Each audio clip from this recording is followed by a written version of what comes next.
만나서 반갑습니다. 강아람 목사입니다. 정말 오랜만에 제가 감선교회 오늘 목요기도에 왔는데 마치 저번 주에도 왔던 것 같은 그런 친근함이 제 속에 있습니다. 얼마나 이 친근하냐면 와서 이제 간사님이랑 너무 오랜만이라고 인사를 나누고 저보고 대뜸 살이 많이 빠졌다는 거예요. 그래서 제가 올라오면서 오늘 예배 링크 교회에 이제 링크 나눠주면서 중보해 달라고. 근데 가만 보니까 사진이 너무 이제 살 빼기 이전 사진인 거예요. 그래서 제가 그럼 빨리 썸네일 좀 바꿔줘라. 제가 이제 이렇게 이야기했더니 간사님 너무나도 태연하게 갖고 있는 사진 중에 제일 슬림한 사진 고른 거라고 저한테 이렇게 말씀하셨습니다. 오랜만에 왔는데 너무 반갑고 또 여기서 항상 예배하면서 여러분들 폭염이 있거나 또 폭설이 있거나 또는 폭우가 있어도 항상 이 기도의 자리를 지키러 현장 가운데 오신 분들 대부분 또 여전히 남아 계시고 또 계속 기도의 자리를 지키시는 모습에 너무 감동이었고 또 감사가 되었던 이 아침인 줄로 믿습니다. 제가 이제 교회 사역에 전념하고 또 저를 좀 재정비하는 이런 시간 속에서 온라인으로 예배를 이제 드리는 거를 이제 함께 했었는데 온라인으로 예배 드리는 것도 사실 쉽지 않더라고요. 처음에야 목요일 오전 항상 이 시간 왔었으니까. 근데 시간이 거듭될수록 이 시간을 사수하고 지키고 기도의 자리를 지킨다라는 것이 어렵습니다.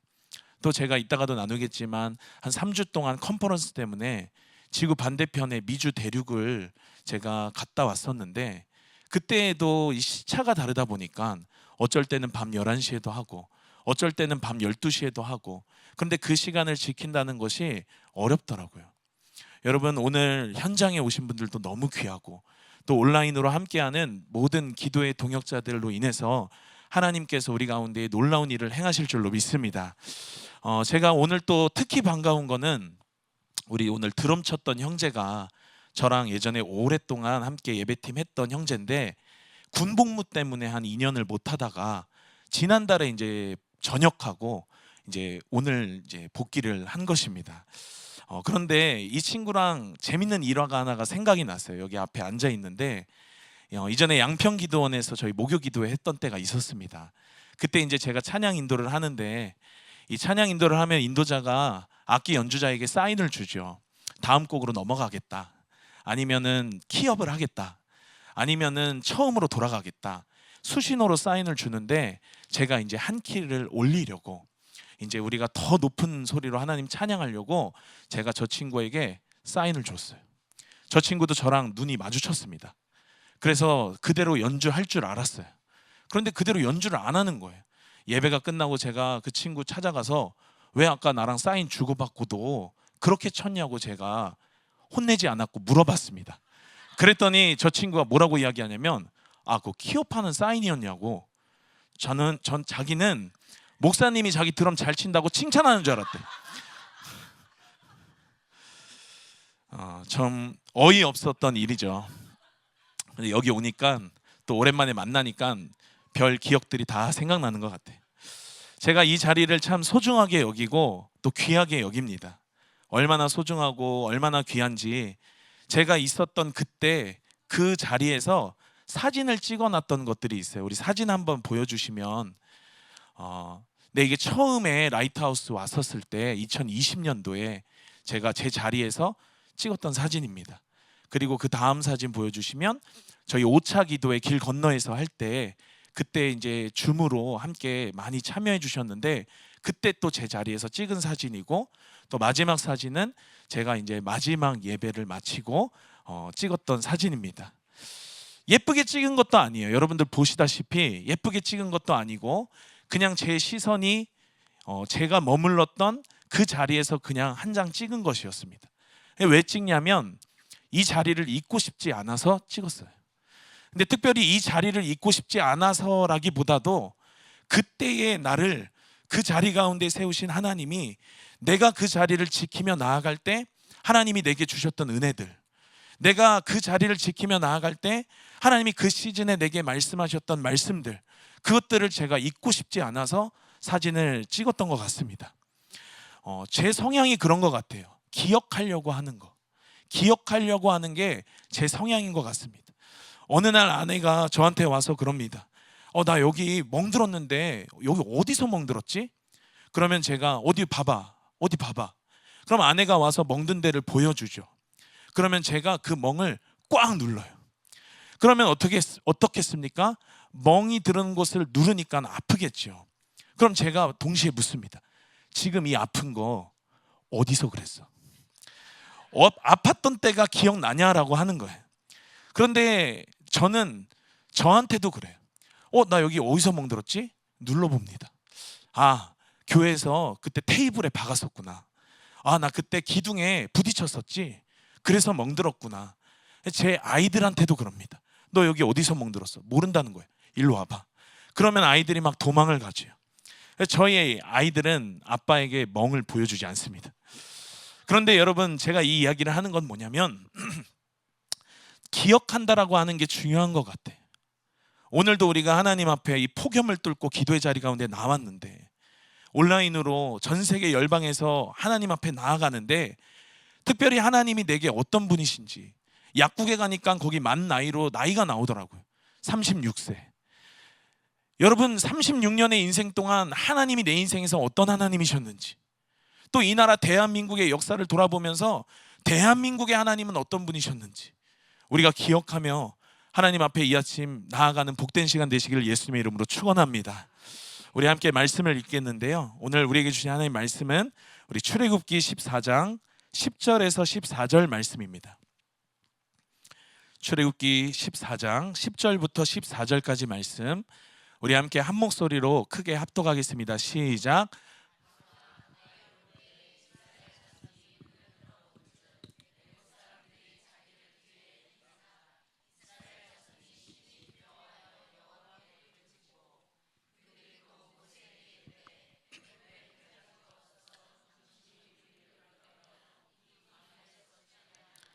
어찌하여 당신이 우리를 애굽에서 이끌어내어 우리에게 이같이 하느냐?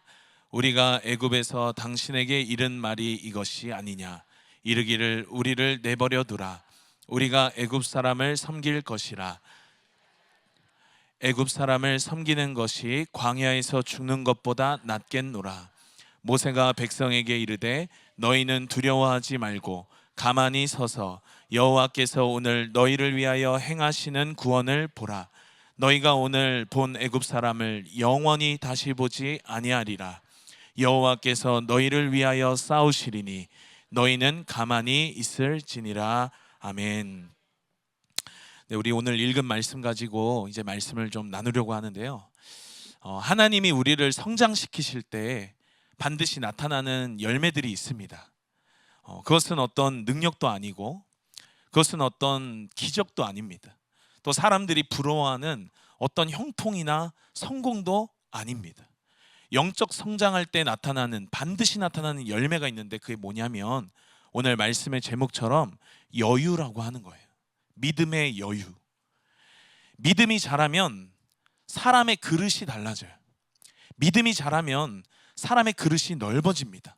그래서 예전 같으면 화냈을 일도 이제는 웃으면서 넘길 수 있는 영성의 소유자가 돼요. 예전 같으면 걱정하고 염려하고 발 동동 구르면서 어떡하지 두려워할 일들도 하나님이 하시겠지, 믿음을 가지고 여유를 가지고 넘길 수 있게 된다라고 하는 거예요. 이게 바로 영적 성장의 열매 가운데 하나고 믿음의 여유라고 하는 것입니다. 많은 사람들이 믿음이라는 것을 받아들일 때 오해하는 경우들이 많이 있어요. 뭐냐면 믿음은 긴장하는 거라고 생각해. 믿음은 이를 악물고 내가 버티는 거라고 생각해. 내가 안 흔들려야지, 내가 걱정하지 말아야지, 염려하지 말아야지, 안 요동해야지, 나 참아야지, 나 울지 말아야지. 그런데 성경에 보니까 믿음은 억지로 내가 애쓰고 버티는 게 아니라는 거예요. 노력하는 게 아니라는 거예요. 뭐냐면 정말로 그냥 안 흔들리는 거예요. 정말로 내가 슬프지 않는 거예요. 정말로 내가 요동하지 않는 거예요.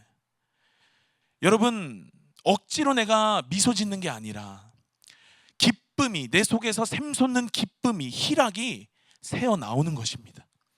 여러분 한번 생각해 보십시오. 여러분들의 인생에서 여러분들이 언제 가장 불안하십니까? 여러분들 언제 가장 두려우세요? 돈이 부족할 때입니까? 건강이 나빠질 때입니까? 자녀에게 문제가 생길 때입니까? 아니면 직장이 흔들릴 때입니까? 언제입니까? 그런 문제들의 모습이 우리를 두렵게 합니다. 문제 맞아요. 그런데 문제의 모습들은 다 다른데, 돈 문제, 자녀 문제, 직장 문제, 또 사역자들에게는 사역의 어떤 문제, 다 문제의 모습들은 다르지만, 그런데 조금 깊이 들어가다 보면 사실 그 문제는 돈 문제가 아니고, 사역의 문제가 아니고, 자녀의 문제가 아니고, 여러분, 하나님과의 관계의 문제라고 하는 것이 문제 때문인 줄 알았어요. 돈 문제, 돈이 없어서 문제가 생겼다라고 생각했어요. 내가 앞으로 진로를 결정해야 되는데 진로가 불투명해서 문제다라고 생각했어요. 내가 건강해야 되는데 건강검진에서 의사가 진단하기로 이러이러해서 나 건강 문제가 있다라고 생각했어요. 직장, 가정, 문제들은 다양하죠. 그래서 이것들을 내가 책임지고 내가 이겨내야 되고 내가 버텨야 되고 내가 돌파해야 된다라고 생각할 때 우리는 가장 불안하고 가장 두렵고 가장 염려인 것입니다. 제가 문제 아니라고 말하는 게 아니에요. 문제 맞는데, 그런데 그게 왜 진짜 문제가 되냐면 책임질 수도 없는 내가, 해결할 수도 없는 내가 책임지려고 하고 해결하려고 하고, 그래서 그게 문제가 된다라고 하는 거예요. 제 아버지 목사님이 설교 때 자주 하시는 말씀이 있어요. 뭐냐면 문제를 문제로 여기면 문제는 문제가 된다. 그러나 문제를 문제로 여기지 않으면 문제는 내게 문제가 되지 않는다라고 하는 거예요. 여러분, 이따가도 나누겠지만 제가 지난달에 3주 동안의 해외 컨퍼런스를 다녀왔어요. 비행기 값이 너무 많이 올라서 제가 경유로 다 끊었거든요. 그래서 세 나라를 다녀왔는데 비행기를 8번을 탔습니다. 비행기를 비행하다 보면 난기류를 만날 때가 있잖아요. 비행기가 막 흔들릴 때가 있잖아요. 그럴 때 여러분 불안하시잖아요. 저도 불안했어요. 제가 이전에 설교에서도 말했다시피 저는 신혼여행 가서도 스카이다이빙 안에 혼자 시킬 만큼 저는 겁도 많은 사람이에요. 그러니 비행기가 막 흔들린다? 저도 불안해요. 많은 승객들이 불안해합니다. 좌석 벨트 사인이 막 들어오고 흔들리지 말라고 그러고 음료 서비스 중단한다고 그러고 승무원들이 앉으라고 그러고. 그런데 여러분, 그때의 그 우리의 불안, 그때의 승객들이 염려하는 거, 걱정하는 거, 근데 그게 비행에 하등 도움이 안 돼. 승객이 여러분 조종실에 들어갈 수 없어요. 제가 아무리 불안하다고 그래서 조종실에 들어갈 수 있는 게 아니에요. 승객들이 두려워한다라고 그래서 조종관을 잡을 게 아니에요. 아무것도 할 수 없어요. 그리고 아무것도 할 능력도 없어요. 다만 무엇입니까? 조종사가, 캡틴이 이 비행기를 책임지고 비행하고 있다는 사실을 믿는 것만 우리에게 주어진 것인 줄로 믿습니다. 제가 다른 예를 한번 들어볼게요. 이제 다들 운전을 많이 하시니까 운전을 하면서 또 고유가 때문에 차를 같이 함께 탈 때가 있잖아요. 그러면 조수석에 동승할 때가 많아요. 그런데 꼭 조수석에서 참견하고 잔소리하는 사람들이 있어요. 저도 신호등 보고 있는데 출발하려고 했는데 출발하라는 거예요. 앞차가 멈춘 거 봤어요. 저도 브레이크 페달에 발을 올렸습니다. 그런데 멈춰, 스탑. 그러면 여러분 어떻습니까? 야, 네가 운전해라고 운전대 넘겨주고 싶어요. 그 여정이 즐겁지가 않아요. 왜냐하면 각자의 자리가 있는 건데. 그렇잖아요. 조수석에 있는 사람은 그냥 옆에서 말동무해주고 찬양 좋은 거 틀어주고 그리고 옆에서 껌 먹으라고 껌이나 까주면 되는 건데, 그런데 여러분, 운전자의 자리에 앉으려고 하기 때문에 여정이 즐겁지가 않은 거예요. 조수석에 앉은 사람도 또 난기류를 만난 승객도 모든 짐들을 자기 어깨에 올려놓고 있으니까 눌리는 거고 불안한 거고 염려되는 거고 걱정되는 거고, 그러다가 결국에 무너지는 거예요. 그러다 결국에 쓰러지는 거예요. 그러니 그 과정 속에서는 내가 믿음으로 반응을 할 수가 없는 거예요. 여러분, 믿음 있는 사람은 하나님께서 책임지신다라는 사실을 믿는 사람인 줄로 믿습니다. 제가 여정 속에서 미국을 경유하고 마지막 행선지가 어디였냐면 미국이었어요. 그래서 2번을 미국에 입국을 했는데 제가 살면서 미국을 처음 가봤습니다. 근데 미국 정말 좋더라고요. 이전에 막 그 남미 나라를 갔다 와서 그런지 몰라도 미국은 정말 좋다. 벌레도 아름답다. 이름 정말 잘 졌다. 미국. 너무 아름답다. 제가 감탄을 했어요. 그런데 여러분, 많은 사람들이 미국을 부를 때 별명을 부르는데 그 별명이 뭐냐면 천조국이에요. 천조국. 여러분 다 아시죠? 천조국이라는 이 별명, 여러분 어디서 온 거냐면 미국의 국방 예산이 천조라는 거예요. 그러니 어마어마하니까 천조국이다, 이렇게 이야기를 합니다. 근데 저희가 조 단위는 뭐 가늠이 잘 안 되기 때문에 와닿지 않지만, 천조를 그냥 수학적으로 풀면 천억이 10개가 1조인데 그게 1000개 있다는 거니까 뭐 이렇게 설명해도 우리는 와닿지가 않습니다. 그러니까 여러분, 일사불란한 작전으로 베네수엘라의 마두로를 체포할 때 많은 사람들이 그 작전을 두고 마치 미국이 인형 뽑기 하는 것 같았다, 이렇게 이제 이야기를 하죠. 그래서 제가 얼마 전에 뉴스를 보니까 트럼프가 내년 국방 예산은 2000조로 증액해달라고 요청을 했다라는 걸 제가 이제 뉴스에서 봤어요. 그래서 어떻게 되는지 저는 뭐 잘 모릅니다. 나중에 이충근 박사님 오시면 저희가 물어보는 걸로 하겠습니다. 미국이 하여튼간 분명한 건 뭐냐면 어마어마한 능력을 가지고 있다라고 하는 거예요. 그런데 지구 경찰이라고도 하고 전 세계의 여러 전쟁들 동시에 일어나도 이것들을 다 감당할 만한 군사력도 있고 경제력도 있는 미국이죠. 경유할 때 미국을 뉴욕을 갔었는데 경유 시간이 이제 길어가지고 제가 이제 그 시간을 잠시 외출을 하게 됐어요. 비행기를 기다리면서 공항에 있지 않고 이제 외출을 하게 됐습니다. 그래서 예찬 전도사랑 같이, 그때 반주했던 예찬 전도사랑 같이 맨하탄으로 갔어요. 그래서 이것저것 구경을 하면서 9.11 테러가 일어났던 그 자리에 갔습니다. 9.11 테러, 오늘 보니까 그 엔타임 강의하시면서도 이제 형성 목사님께서 말씀하셨던데, 그때 당시 제가 초등학교 6학년이었어요. 그때의 일이 생생하게 기억납니다. 전 당시에 테러라는 말이 무슨 말인지도 몰랐는데 9.11 테러를 통해서 테러가 이런 거구나를 알았어요.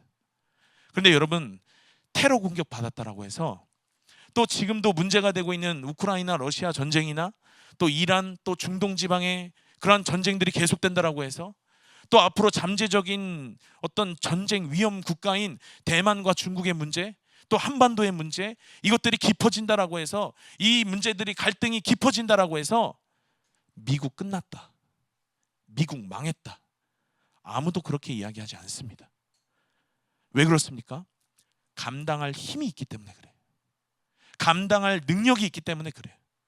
그 힘을 믿기 때문에 여유가 있는 거예요. 제가 기억에 나는 게 9.11 테러가 일어났을 때, 그때 민간 항공기 아메리칸 에어라인의 승객들이 타고 있는 그 항공기가 월드 트레이드 센터에 부딪히고 또 반대편 건물에도 부딪히고 또 펜타곤에도 부딪히고, 그러면서 그때 당시에 대통령이었던 부시 대통령이 초등학교에서 참관 수업 같은 걸 하고 있었어요. 근데 그때 보좌진이 와서 대통령에게 귓속말로 보고합니다. 대통령님, 지금 미국이 공격받고 있습니다. 대통령님, 지금 항공기가 납치돼서 지금 월드 트레이드 센터에 부딪혔습니다. 월드 트레이드 센터가 무너졌습니다. 펜타곤에도 충돌했습니다. 그런데 대통령이 듣고도 요동하지 않아요. 거기 있는 초등학생들이 놀랄까 봐도 있겠지만 대통령이 호들갑 떨지 않아요. 분노하지만, 속으로 치가 떨리지만, 그러나 요동하지 않고 흔들리지 않고 무너지지 않습니다. 왜 그렇습니까? 미국이니까. 그런데 여러분, 실은 저 위대한 미국도 한계가 있는 이 세상 나라 가운데 하나라는 거예요. 저 어마어마한 능력을 가진 미국도 영원하지 않은 나라라는 것은 분명한 진리인 것입니다. 그런데 여러분, 우린 누구를 믿고 있어요? 여러분, 이 세상의 가장 강한 나라보다 우리 하나님은 훨씬 강하신 분이시라는 걸 믿는 여러분 되시길 예수님의 이름으로 축복합니다. 저와 여러분의 하나님이 누구냐는 거예요. 저와 여러분이 믿는 그 하나님의 나라는 어떤 나라냐는 거예요. 여러분, 그 하나님이 어떤 하나님이냐면 이 세상 천지 만물을 창조하신 창조주 하나님이세요. 그 하나님이 어떤 하나님이시냐면 홍해 바다를 가르시는, 바다를 가르시는 하나님이세요. 그 하나님이 어떤 분이시냐면 아무것도 없는 광야에서 만나 내리시고 메추라기를 내리시고, 여러분, 낮에는 구름 기둥으로 밤에는 불 기둥으로 40년 동안 그들의 신발이 헤어지지 않도록 보살피고 공급하시고 그들을 이끄시고 인도하신 하나님이시라는 것이, 그는 태양도 멈추시고 그는 죽은 자도 살리시고. 근데 그 하나님이 누구 저 사람의 하나님이 아니라, 누구 다른 사람의 하나님이 아니라 그 하나님이 내 하나님이세요. 그 하나님이 바로 여러분의 하나님이세요. 그리고 그 하나님이 나의 아버지세요. 그 하나님이 여러분의 아버지세요. 우리는 그분의 아들이에요. 우리는 그분의 자녀예요. 우리는 그분의 후사인 줄로 믿습니다. 그러니 여러분, 우리가 어떤 존재냐면 그저 통장 잔고에 떨어지는 돈을 보면서 염려할 그런 존재가 아니라는 거예요. 병원에서 의사가 당신 몇 개월 못 삽니다라고 진단 내리는 그 진단에 좌지우지할 그런 존재가 아니라는 거예요. 여러분, 누군가 우리를 수군거리고 누군가 우리를 향해 손가락질하고 누군가 우리를 향해 오해하는 그런 것들에 마음이 무너질, 요동하고 흔들릴, 그런 것 따위에 흔들릴 존재가 여러분 우리 아니라는 것입니다. 그런데 우리는 때론 요동하죠. 때론 무너져요. 때론 쓰러져요. 왜 쓰러집니까? 이스라엘 백성이 출애굽했어요. 430년 종살이 하던 애굽에서 나왔어요. 그리고 그들이 나올 때 여러분 다 아시죠? 10가지 재앙을 그들이 경험했어요. 특별히 그 10가지 재앙을 통과하면서 고센의 은혜를, 보호하심의 은혜를 그들이 경험했어요. 6월절의 은혜 그들이 경험했어요. 그런데 하나님은 오늘 그들을 일부러 홍해바다 앞에까지 인도하시는 거예요. 그러니 아마 이스라엘 민족, 이스라엘 백성들이 이렇게 말했을 것 같아요. 야, 이거 뭐냐? 새 시즌이라면서, 구원의 시즌이라면서, 은혜의 해라면서, 이게 무슨 은혜야? 홍해바다 앞으로 지금 뒤에는 애굽 군대가 지금 나를 죽이려고 쫓아오는데, 이제 이 막다른 길에서 나 죽게 생겼는데 이게 무슨 은혜야? 이게 무슨 구원이야? 여러분, 하나님이 왜 그들을 홍해바다 앞으로 이끄셨을까요? 가장 중요한 단계가 그들에게 남아있어서 그래. 놀라운 것들 그들이 체험했어요. 10가지 재앙 그들이 경험했어요. 고센의 은혜 그들이 경험했어요. 그런데 이제 하이라이트, 거기서 그들에게 영원히 흔들리지 않을 강력한 믿음을 그들에게 가르쳐주고 싶으셨어요. 그래서 하나님은 뒤에는 애굽 군대를 놓으셨고 앞에는 홍해바다를 두셨어요. 여러분, 하나님은 우리의 삶의 현장에서 우리에게 믿음을 가르쳐 주시는 분이신 줄로 믿습니다. 진로의 과정, 또 사업을 해 나가는 과정, 직장에서, 일터에서, 학교에서, 가정에서 하나님 우리의 삶의 자리에서 우리에게 믿음을 가르쳐 주신다라고 하는 거예요. 베드로가 어디서 믿음을 배웠냐면 물 위에서 믿음을 배웠어요.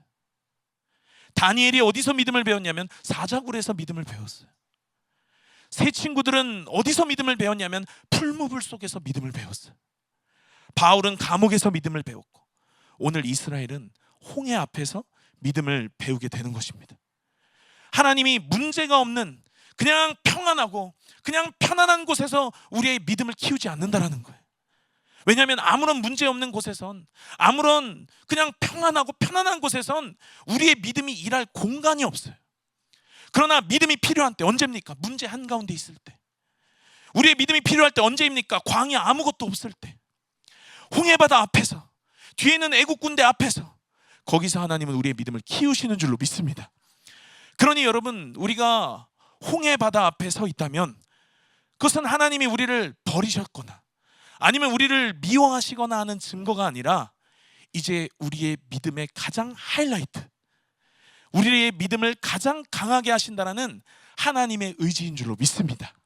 우리 본문 10절 말씀 우리 한 번 더 함께 합독하겠습니다. 시작.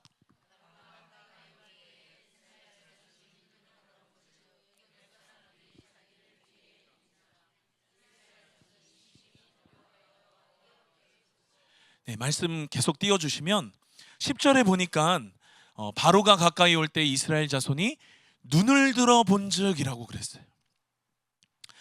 그들이 눈을 들어 봤습니다. 그런데 처음에 그들이 뭘 봤냐면 애굽의 군대를 봤죠. 애굽 사람들이 자기들 뒤에 이른지라. 그들이 본 것, 눈을 들어 본 게 뭐냐면 바로 애굽의 군대가 자기들을 죽이려고 이른 것을 그들이 봤다라는 거예요. 그런데 그것을 보는 순간 두려움이 확 엄습했어요. 그것을 보는 순간에 걱정과 염려가 확 엄습했어요. 여러분, 뭘 바라보느냐, 무엇을 듣느냐, 여러분, 우리가 들리는 소식들, 또 우리가 보는 뉴스들, 그런 것들만 들으면 이 나라는 망할 것 같아요. 세상 사람들 주식 많이 하죠. 빨간색이면 천국이다가 파란색이면 지옥에 살고 보는 대로 사는 거예요. 그런데 여러분, 시편 기자가 뭐라고 이야기했냐면 시편 121편 1절 2절에 내가 산을 향하여 눈을 들리라. 나의 도움이 어디서 올까? 나의 도움 천지를 지으신 여호와께서로다. 그도 시편 기자도 봤어요. 뭘 봤냐면 내가 산을 향하여 눈을 들리라. 여러 해석이 있어요. 순례자들이, 예루살렘으로 가는 순례자들이 걸어가는 산길에 맹수도 있고 강도도 있고 험한 길도 있어, 위험한 그런 위험이 있는 그러한 산길이지만 그러나 나의 도움은 하나님에게서 온다라는 해석도 있고, 또 산마다 우상을 섬겼던 신당들이 있었는데 그 신당을 바라보면서 세상 사람들의 도움은 저기서 찾고 저기서 구하지만 그러나 내 도움은 하나님에게도다라고 해석하는 해석도 있고, 또 예루살렘 성전이 있는 그 시온산을 바라보면서 하나님 사모하는 마음으로, 하나님의 임재를 갈망하는 마음으로 고백했다는 해석도 있고, 어떤 해석이 됐든지 간에 여러분, 뭐냐면 시편 기자는 산을 바라봤다라고 하는 거예요. 그리고 그 산은 단순히 그냥 마운틴 산을 바라봤다는 게 아니라 산 너머에 하나님을 바라봤다라고 하는 줄 믿습니다. 산을 지으신 하나님께 시선을 둔다라고 하는 거예요. 그런데 이스라엘이 그렇지 못했잖아요. 눈을 들어 봤는데 하나님을 본 게 아니고 뭘 봤냐면 애굽의 군대를 봤어요. 그러니까 11절에 하나님을 향한 원망과 불평과 두려움들이 막 쏟아져 내려옵니다. 모세에게 이르되 애굽에 매장지가 없어서 당신이 우리를 여기까지 이끌었느냐. 그냥 애굽에서 죽었으면 좋았을 거를 불평하고 원망하고 두려움과 불안이 그들을 사로잡았어요. 여러분, 이들이 어떤 이스라엘 백성이었습니까? 얼마 전까지만 해도 찬양했던 이스라엘 백성이었어요. 그들이 10가지 재앙을 통과하면서 6월절에 그들이 어린 양을 함께 먹고 마시면서 그들이 하나님께 예배했어요. 하나님께 감사했어요. 하나님께 외쳤습니다. 구원을 외쳤고 자유를 외쳤어요. 그런데 그들이 얼마 지나지 않아서 홍해바다 만나고 뒤에 애굽 군대 만나니까 이렇게 고백하는 거예요. 애굽에 매장지가 없어서 우리를 여기까지 이끌어냈냐? 우리를 여기서 죽게 하려고 그러냐? 차라리 애굽에서 노예로 살다가 먹고 살다가 그냥 죽었으면 좋았을 거를. 상황이 며칠 만에 바뀌었는데 하나님도 바뀌지 않으셨는데 그런데 그들이 바뀌었어요. 여러분, 그래서 믿음은 기억하는 데 있는 줄로 믿습니다. 제가 지난달에 맥주 감사 주일날에도 교회에서 말씀을 전했는데 제가 그렇게 이야기했어요. 믿음 있는 사람만 감사할 수 있습니다. 그리고 그 믿음은 기억하는 사람만 가질 수 있습니다. 왜냐하면 감사도 기억하는 데 있고 믿음도 기억하는 데 있기 때문이에요. 여러분, 다윗도 믿음의 사람이죠. 다윗이 골리앗 앞에 섰습니다. 근데 막 갑자기 용기가 막 샘솟았던 게 아니에요. 다윗이 지난 날을 기억했을 거예요. 뭘 기억했습니까? 아버지 양떼를 지키다가 사자가 왔었을 때 그때 하나님 나로 저 사자를 물리치게 하셨지. 양떼를 지키게 하셨지. 아버지 양떼를 지키다가 하나님을 찬양하고 그 들에서 있었을 때 그러다 어쩌다 곰이 왔는데 하나님 나로 그 곰을 물리치게 하셨지. 아버지 양떼를 지키게 하셨지. 그래서 기억의 결론이 뭐냐면 그 곰을 물리치게 하신 하나님이, 그 사자를 물리치게 하신 하나님이 저 골리앗도 오늘 나로 물리치게 하실 것이다. 하나님이 저 골리앗 오늘 내 손에 넘겨주실 것이다. 그런데 이스라엘 백성은 12절에 그렇게 반응하지 않았던 거예요. 우리를 내버려 둬라. 다시 애굽으로 돌아가겠다는 거예요. 구원보다, 그들의 어떤 자유보다, 그들을 향한 어떤 하나님의 의지보다 그들은 그냥 종의 멍에 매여 묶여 있었던 이전의 옛 삶을, 그냥 그 익숙함을 선택한 거예요. 여러분, 우리도 그렇지 않습니까? 우리도 입으로는 하나님을 믿는다라고 하면서 입으로 하나님께 신앙을 고백하고 찬양을 하면서도 구원을 바라보면서도 그러나 자유의 여정, 믿음의 여정을 걸어갈 때 담대함보다도 어떤 용맹함보다도 믿음보다도 익숙함에 젖어서 그냥 묶여있는 채로, 매여있는 채로 그냥 노예와 같이 그 자리 가운데 머무르고자 하지는 않으셨습니까? 돌파할 어떤 의지도 없고 돌파할 어떤 동기부여도 없고, 그런데 그들에게 13절에 모세가 이야기를 해요. 여러분, 모세도 두려웠을 거예요. 모세도 어려웠을 거예요. 근데 모세는 담대했어요. 뭐라고 이야기합니까? 너희는 두려워하지 말고 가만히 서서 여호와께서 오늘 너희에게 위하여 행하시는 구원을 보라. 그러면서 오늘 본 애굽 사람 너희가 영원히 이제 보지 아니하리라. 모세가 믿음으로 반응을 했는데 모세에게 두려움 없었겠냐고요. 모세가 어렵지 않았겠냐고요. 여러분, 믿음의 사람들도 다 현실을 봐요. 믿음의 사람들도 다 현실 가운데 살고 있어요. 병원도 갑니다. 통장 잔고에 계산도 해요. 그런데 그들과 믿음의 사람이 다른 점은 뭐냐면 그것들이 기준이 되지 않는다라는 거예요. 우리의 유일한 기준은 하나님이신 줄로 믿습니다. 13절에 그래서 모세가 3가지 명령을 하죠. 우리 한 개씩 보기를 원하는데요. 첫 번째, 뭐라고 이야기합니까? 먼저 너희는 두려워하지 말고, 두려워하지 말라는 거예요. 여러분, 이 두려워하지 말라는 말 많이 들으셨죠? 성경에서 365번이나 나온대요.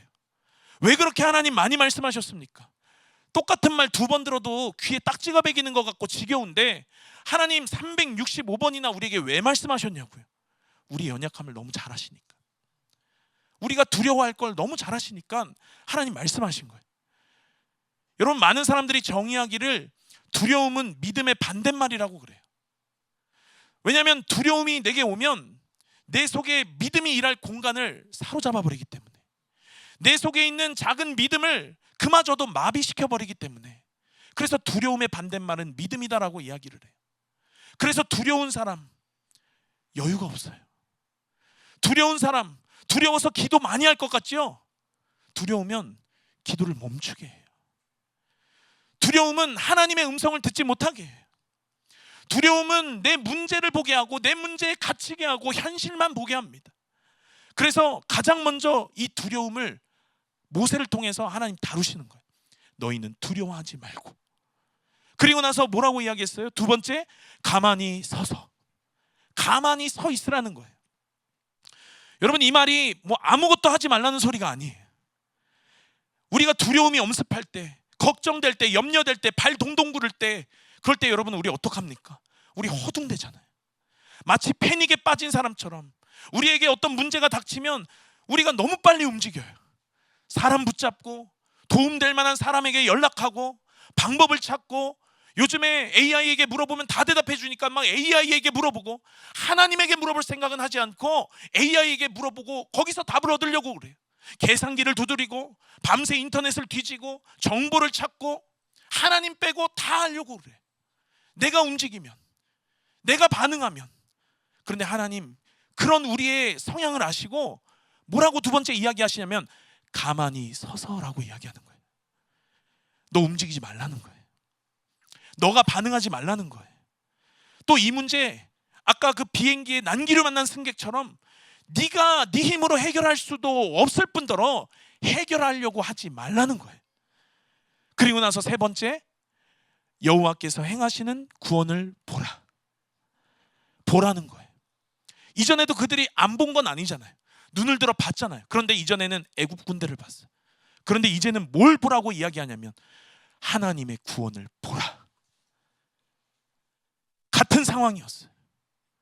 그런데 이 같은 상황에서 뭘 보느냐에 따라서 우리는 우리의 결과값이 완전히 달라지는 것입니다. 같은 상황에서 뭘 보느냐에 따라 완전히 다른 인생을 사는 거예요. 여러분, 12정탐꾼 잘 아시잖아요. 그 12명의 정탐꾼들이 가나안에 정탐 활동을 했어요. 그들이 같이 가서 똑같은 걸 봤어요. 그들이 똑같은 걸 경험했습니다. 똑같은 상황 가운데 있었어요. 그런데 10사람은 뭘 봤냐면 거민을 봤어요. 야, 그들 보기에 우리는 메뚜기와 같고, 그들에게 우리는 그냥 한입거리도 안 되고, 그냥 우리는 그냥 밟힐 존재다. 두려워했어요. 문제를 본 거예요. 애굽 군대를 본 거예요. 그러나 여호수아와 갈렙은 하나님을 봤잖아요. 저 땅을 우리에게 주신 하나님을 봤어요. 그래서 이렇게 이야기했잖아요. 저들은 우리의 밥이다.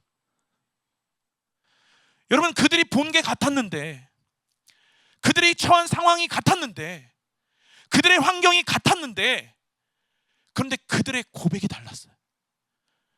그러니 열정탐꾼은 믿음이 없었고 여호수아와 갈렙은 믿음의 사람인 것이에요. 그들의 시선이 달랐다라고 하는 거예요. 그들이 믿음을 되찾고 그들이 믿음을 선택하니까 14절에 모세가 계속해서 뭐라고 이야기합니까? 여호와께서 너희를 위하여 싸우시리니 너희는 가만히 있을지니라. 하나님이 우리를 위해 친히 싸우시는 줄로 믿습니다. 여러분, 야구 좋아하세요? 야구에서 경기를 하다 보면 벤치 클리어링이라는 게 있어요.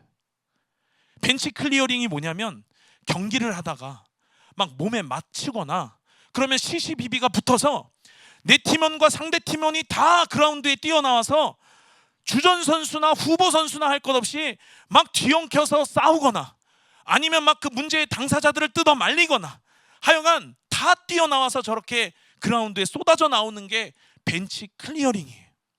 야구 경기를 하다 보면 종종 일어나요. 야구 경기를 하다 보면 종종 보는 또 다른 볼거리 가운데 하나예요. 저도 야구장에 직관을 한번 했다가 인천에서 막 어마무시한 벤치 클리어링을 한번 본 적이 있어요. 막 상대팀 선수가 막 덕아웃에 들어와서 막 의자를 막 뒤집어 엎고 막 그런 강한 벤치 클리어링을 제가 봤어요. 여러분, 우리가 전쟁 가운데 있잖아요. 우리가 싸움 가운데 있잖아요. 그런데 성경이 오늘 뭐라고 이야기하냐면, 누가 우리를 위해 싸우세요? 여호와께서 우리를 위하여 싸우시니라. 어떤 목사님이 그래서 이걸 두고 이렇게 이야기하더라고요. 왜 벤치 클리어링이냐면, 주전 선수, 후보 선수, 코치 할 것 없이 벤치에 있는 선수들이 다 튀어나와서, 그래서 벤치가 아무도 없어져서 벤치 클리어링이에요. 이름이 그렇게 붙여진 거예요. 다 뛰어나와서 그 싸움에 참여하니까, 다 뛰어나와서 그라운드에서 그 싸움에 동참하니까. 그런데 여러분, 우리의 싸움, 우리의 전쟁, 하나님이 싸우신다잖아요. 이걸 두고 어떤 목사님이 보좌 클리어링이다. 하나님이 하늘 보좌에 계시다가 내 자녀가 처한 상황, 내 자녀가 처한 문제, 내 자녀가 처한 전쟁 그냥 보고 구경만 하지 않는다라는 거예요. 그 하늘 보좌를 버리시고 내게 오셔서 내 싸움을 싸우신다는 거예요. 내 전쟁을 싸우신다는 거예요. 이 나라의 전쟁이 너무 많지만, 이 나라의 전쟁이 너무 막막하지만, 그러나 이 나라의 전쟁 우리가 싸우는 줄 알았는데 이 싸움을 보시고 하늘 보좌를 버리시고 하나님이 오셔서 이 싸움 싸우시는 줄로 믿습니다. 여러분, 이것이 감격이 되지 않습니까? 믿음의 본질이 뭐냐면, 내가 하나님을 위해서 싸운다라고 우리는 생각하는데 하나님이 나를 위해 싸우는 거예요. 여러분, 이게 믿음이에요. 믿음의 본질이 뭐냐면, 내가 승리하기 위해서 오늘도 애쓰고 오늘도 노력하고 오늘도 내가 몸부림치는 줄 알았는데, 그러나 이미 우리는 궁극적인 승리자인 줄로 믿습니다. 이미 우리의 승리는 결정된 것이, 그러니 내 싸움 아니에요. 내 전쟁 아니에요. 하나님이 싸우시는 전쟁이고 하나님이 싸우시는 싸움이고, 궁극적으로 우리는 승리자다라고 하는 줄로 믿습니다. 여러분, 대한민국도 마찬가지. 이 땅의 위정자들을 보면 답이 없어요. 답답해요. 곧 망할 것 같아요. 곧 끝날 것 같아요. 나라 넘어갈 것 같아요. 군대, 제가 군 생활 오래 했는데 지금 군대 보면 군대 다 그냥 무너지는 것 같아요. 물론 우리는 목소리 내야 돼요. 물론 우리는 우리의 할 일을 해야 돼. 이 나라가 건국될 때 하나님 앞에 드렸던 그 기도와 같이 이 나라는 제사장 나라로, 선교하는 나라로, 거룩한 대한민국으로 열방에 복음 전하는 K선교의 시대를 우리 맞이해야 돼. 여러분, 그게 우리의 분량이, 우리의 역할이에요. 그러나 그 역할 너 잘했어? 그 분량 너 잘 감당했어? 하나님 이렇게 묻지 않으신다라는 거예요. 우리가 우리의 자리를 지키며 묵묵히 나아갈 때 우리는 이미 결론에서 궁극적인 승리자라는 사실을 믿어야 되는 줄로 믿습니다. 대한민국을 향한 하나님의 부르심이 분명하고 대한민국을 향한 하나님의 의지가 분명하다라는 거예요. 이 땅의 조국 교회들, 하나님의 의지가 분명해요. 하나님은 반드시 회복시키실 거예요. 하나님 반드시 일으키실 것입니다. 그런데 여러분, 우리는 너무 반대로 살아왔어요. 애쓰고 살고 노력하고 살고 기도도 내가 하려고 하고, 인생도 내가 책임지려고 하고, 자녀도 내가 어떻게 잘 키워보려고 하고, 가정도 내가 지키려고 하고, 사역도 내가 하려고 그랬어요. 그래서 늘 지쳐있어요. 제 이야기입니다. 여러분, 마가복음 4장 37절 38절 우리 함께 읽겠습니다. 시작.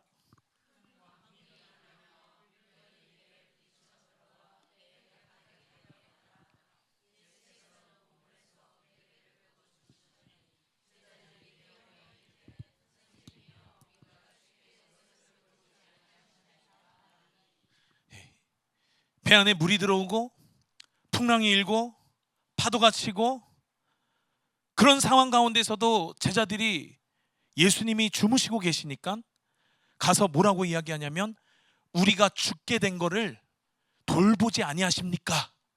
이렇게 이야기했어요. 근데 예수님 주무시고 계셨다라는 거예요. 예수님 왜 주무시고 계셨습니까? 파도가 치고 배에 물이 들어오는데 예수님 왜 주무시고 계셨던 거예요? 피곤해서 주무신 거예요? 제가 미국 처음 가봤는데 시차 적응 그거 진짜 어려운 거더라고요. 뉴욕을 경유하니까, 야, 뉴욕 내가 살면서 언제 와보겠냐. 그래서 비행기는 그냥 잠에서 자자. 그래서 막 가방 메고 뉴욕에 막 구경하고, 여기 가야지 저기 가야지 다 골라놨어요. 그런데 너무 피곤한 거예요. 맥도날드에서 엎어져서 잤어요. 그리고 야, 이거 안 되겠다, 리스트에서 하나씩 지웠어요. 그래도 안 되겠어서 지하철을 타고, 야, 그냥 우리 공항으로 가자, 이러다 비행기 못 타겠다. 시차 적응 너무 어렵더라고요. 그런데 예수님이 저처럼 시차 적응하느냐고 배에서 주무신 거예요? 아니잖아요. 풍랑보다, 파도보다, 배 안에 들어닥치는 물보다, 그 상황보다 아버지를 신뢰한 거예요. 제자들은 믿음이 없었어요. 그래서 그 상황이 죽을 상황도 아니었는데 우리를 죽게 버려두시냐고, 우리를 돌보지 아니하시냐고 묻잖아요. 풍랑에, 파도에, 배 안으로 물이 들어닥치는 그 상황에 두려워하고 호들갑 떨고 제자들을 향해서 예수님 뭐라고 다그치시냐면, 너희들이 어찌 믿음이 없느냐라고 다그치시잖아요. 책망하시잖아요. 예수님은 아버지를 신뢰했어요. 믿음이 있으셨어요. 믿음의 여유가 있었다라고 하는 거예요. 뭡니까? 괜찮아, 하나님이 하셔. 풍랑이 일어도 괜찮아, 하나님이 하셔. 파도가 쳐도 괜찮아, 하나님이 하셔. 홍해 바다를 만나도, 뒤에는 애국 군대가 쫓아와도 괜찮아, 하나님이 하셔. 감옥에 가도 괜찮아, 사자굴에 들어가도 괜찮아, 풀무불에 들어가도 괜찮아, 눈앞에 골리앗이 서 있어도 괜찮아, 하나님이 하셔. 예배팀 올라와 주시고요. 제가 지난달 3주 동안 어느 나라를 갔냐면, 아르헨티나를 갔고 콜롬비아를 갔고 또 미국을 갔습니다. 미국에는 미시간을 갔어요.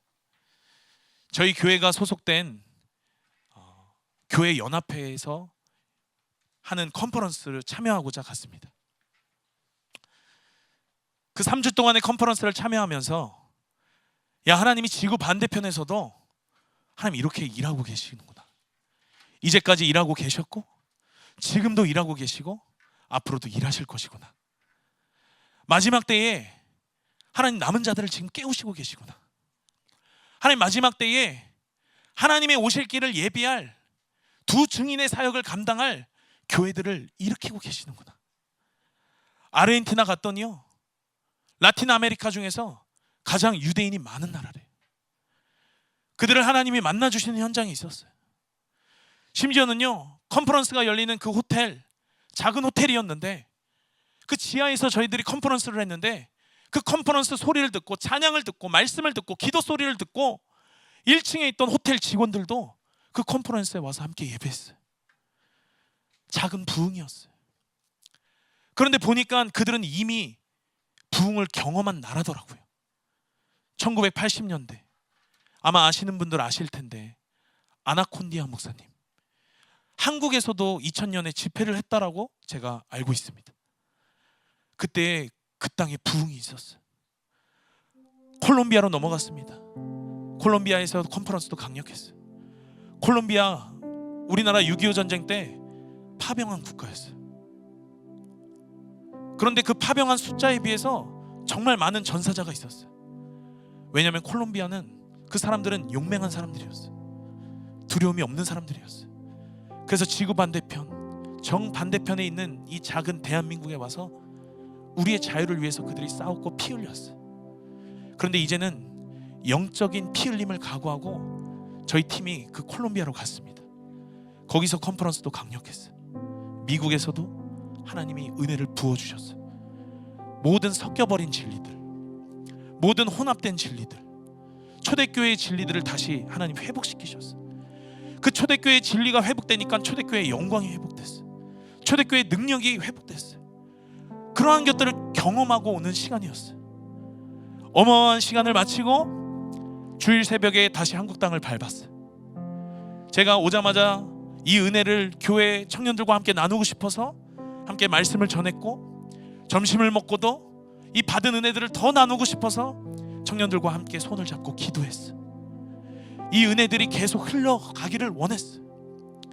그래서 교회에 풀어놓고 더 나아가서는 제가 속한 도시에, 또 이 나라 대한민국에 그 은혜들이 흘러가기를 사모하며 기도했어요. 그리고 집에 가서는 아까 말씀드린 시차 적응 때문에 그냥 뻗어버렸어요. 아내가 저녁을 차렸다고 오라고 했던 소리가 얼핏 들었던 것 같은데 먹을 수가 없을 정도였어요. 그놈의 시차 적응 때문에 자다가 새벽에 2시에 일어났어요. 그런데 꿈인지 생시인지 그 자던 시간에 몽롱한 가운데 주일 예배를 잘 그렇게 드리고 아버지가 차 사고가 났다는 소식을 제가 들은 것 같아. 워낙 몽롱해서 내가 지금 미국인가? 내가 지금 한국인가? 차 사고가 한국에서 났다는 거야? 미국에서 났다는 거야? 차 사고가 꿈에서 났다는 거야? 아니면 진짜 현실 세계에서 차 사고가 났다는 거야? 제가 혼미했어요. 알고 보니까 진짜 사고가 나신 거였어요.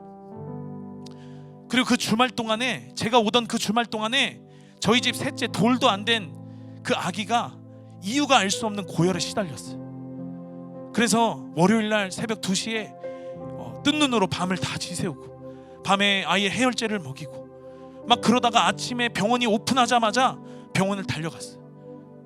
돌도 안 된 여자아이 소변 검사하고 혈액 검사를 하는데 혈액이 나오지 않으니까 막 아이 팔을 막 주물러 짜더라고요. 링겔을 맞고 검사 결과를 기다리고 요로 감염의 확률이 높다라고 하고 확실하진 않다고 이유 알 수 없는 그런 고열에 시달렸어요.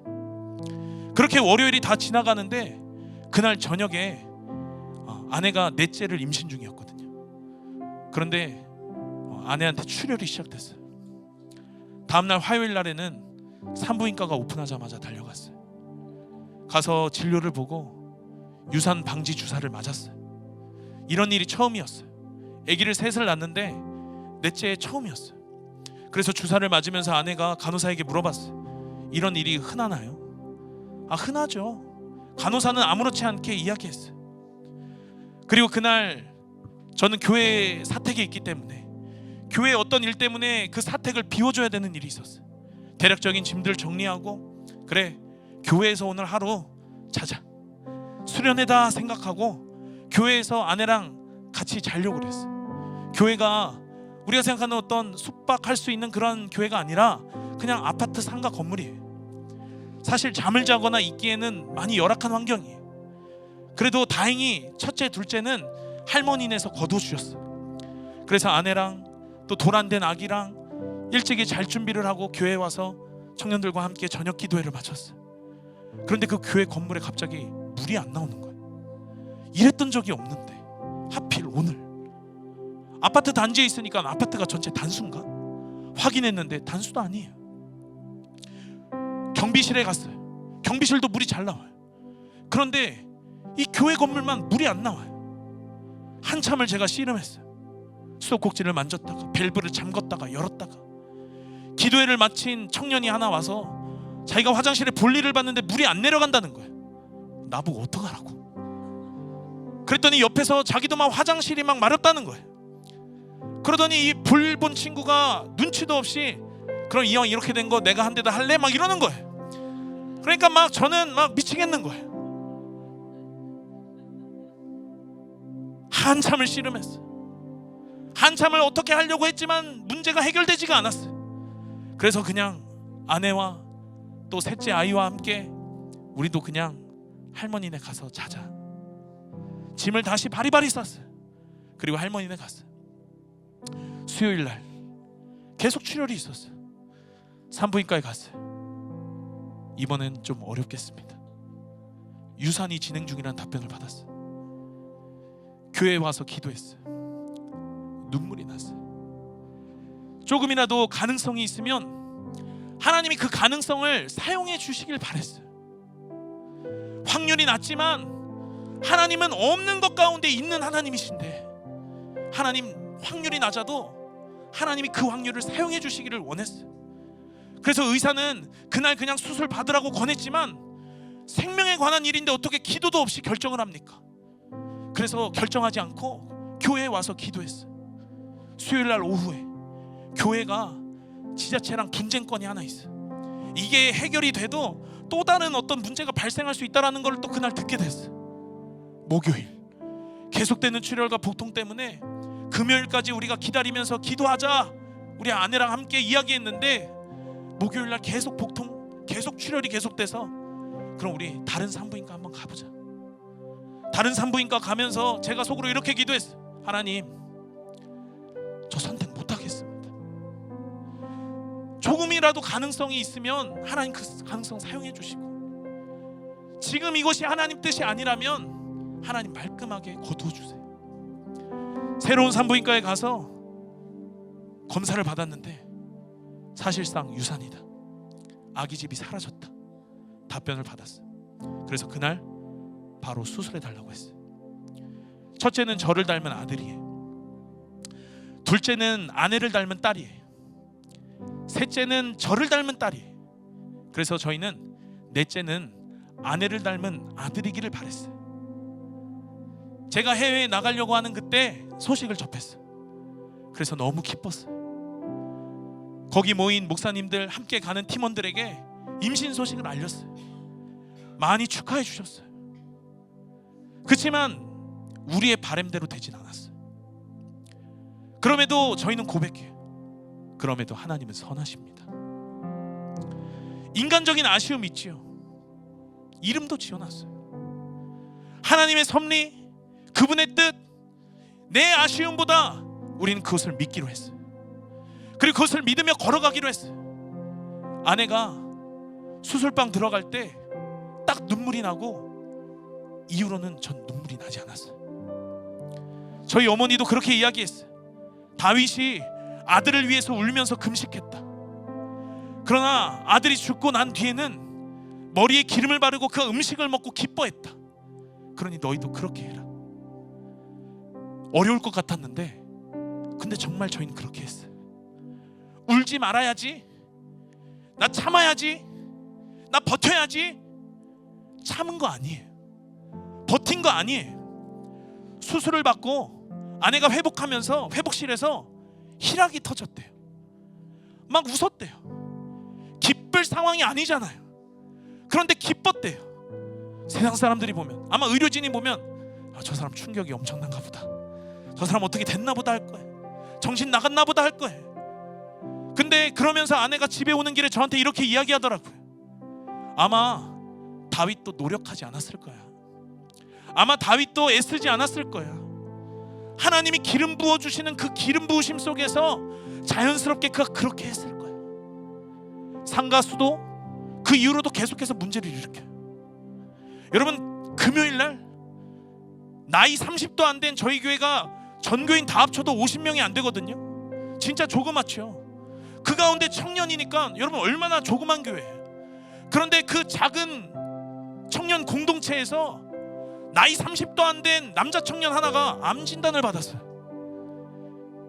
그리고 교통사고 난 뒤에 아버지가 검사하시다가 뇌에 어떤 문제가 있었던 흔적을 발견했다는 소식도 들었어요. 토요일 날 아랫집에서 갑자기 연락이 왔어요. 화장실 배관에서 누수가 진행되고 있대. 자기네 집으로 물이 떨어진대. 그래서 욕조를 드러내고 공사를 했어요. 야, 진짜 어쩜 이럴 수가 있냐.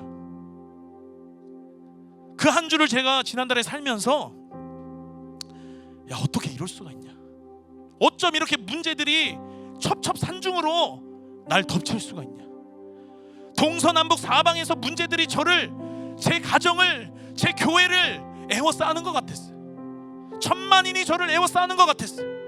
야, 도대체 영적인 세계에선 지금 뭔 일이 일어나고 있는 거야. 그 일주일이 1년이 아니라 진짜 평생에 일어나지 않은 일들이 어쩜 그렇게 거기에 다 모여 있는지, 정말 농도 짙게 다이나믹한 한 주를 제가 살았다는 거예요. 어쩜 이럴 수가 있냐. 그런데 가장 힘들고 가장 여유 없어야 될 그 주간에 하나님 저에게 믿음의 여유를 선포하게 하셨어요. 해외 집회를 통해서 얻은 전리품 가운데 하나인 그 믿음의 여유, 얻는 데 그치는 게 아니라 너희들이 이제는 삶 속에서 이것들을 실체화하는 시간이다. 너희들이 이것들을 이제 사용하는 시간이다.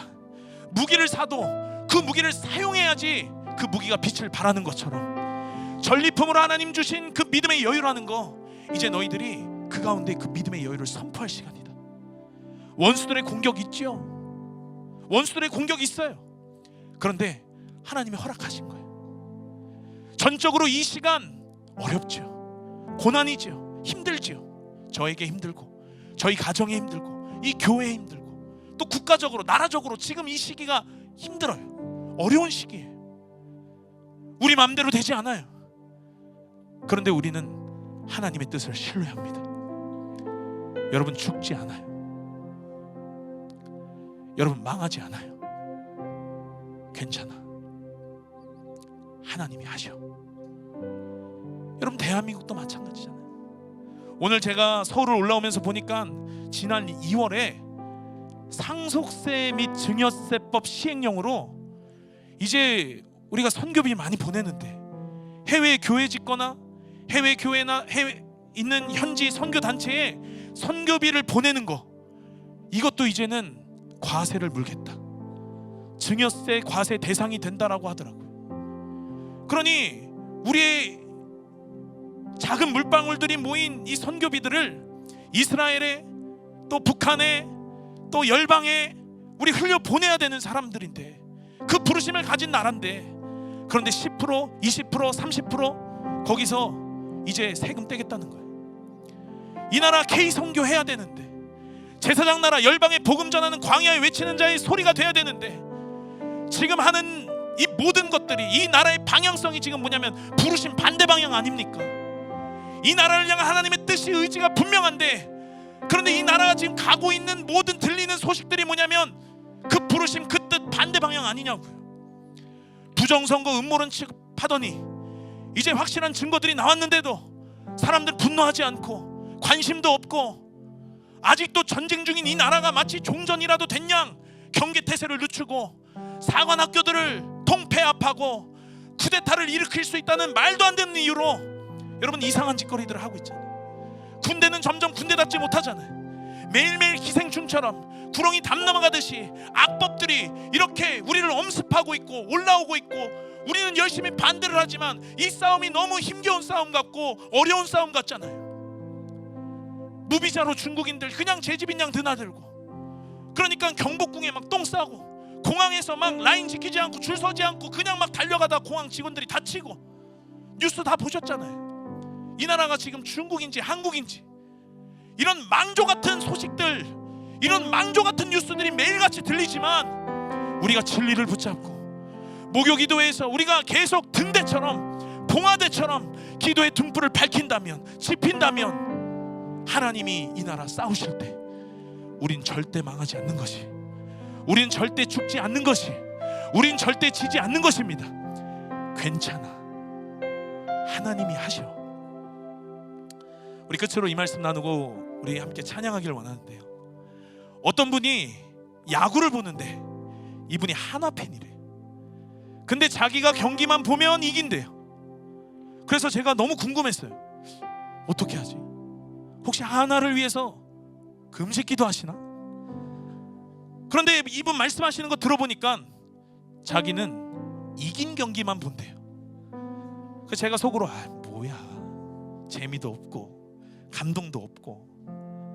그래서 자기는 보는 경기 다 이긴답니다.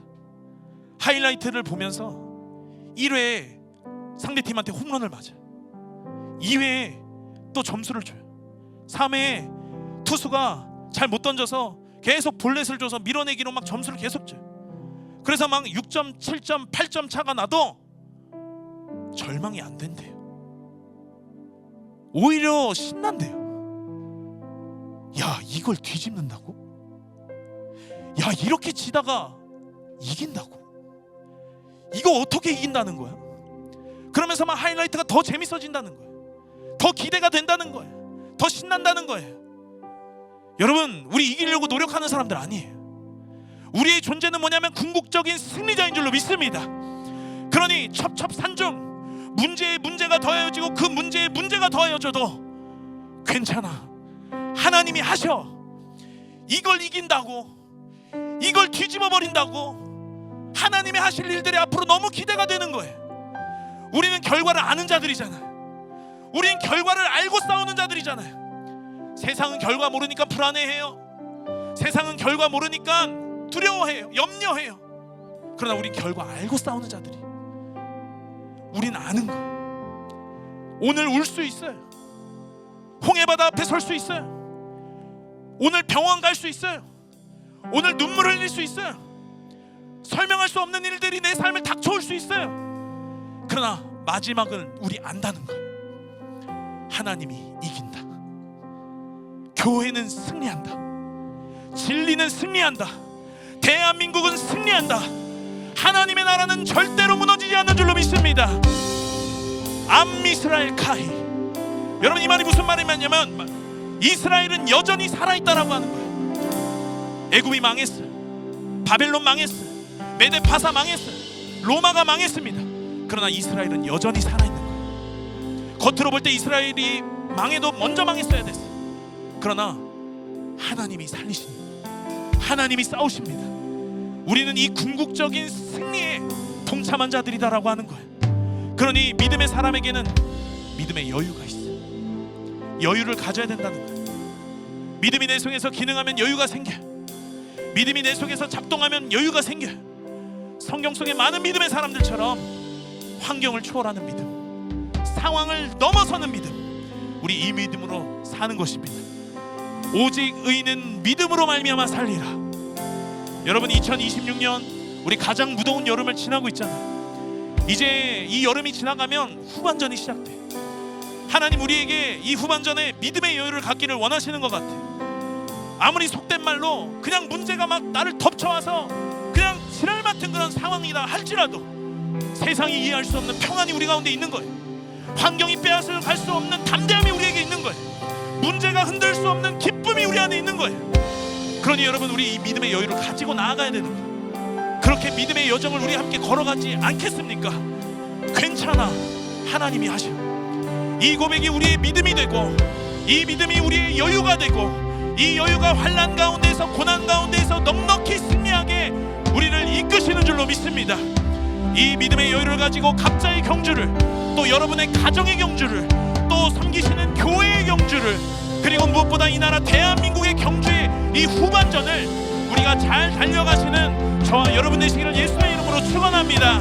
우리 함께 이 말씀 기억하면서 함께 찬양하겠습니다.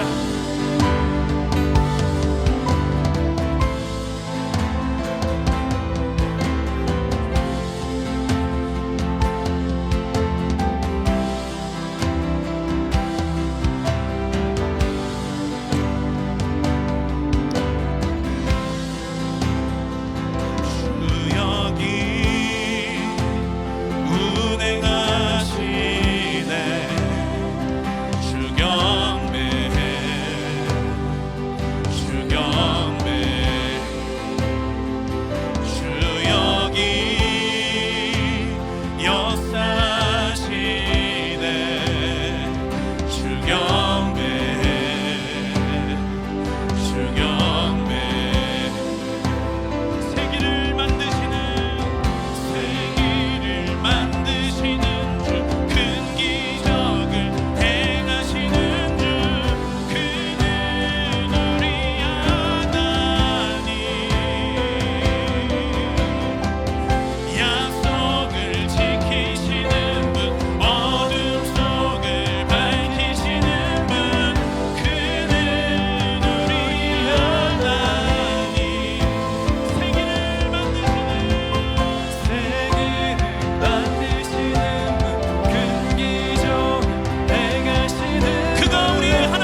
움직이지 말고 가만히 서서 내가 행하는 구원을 보라.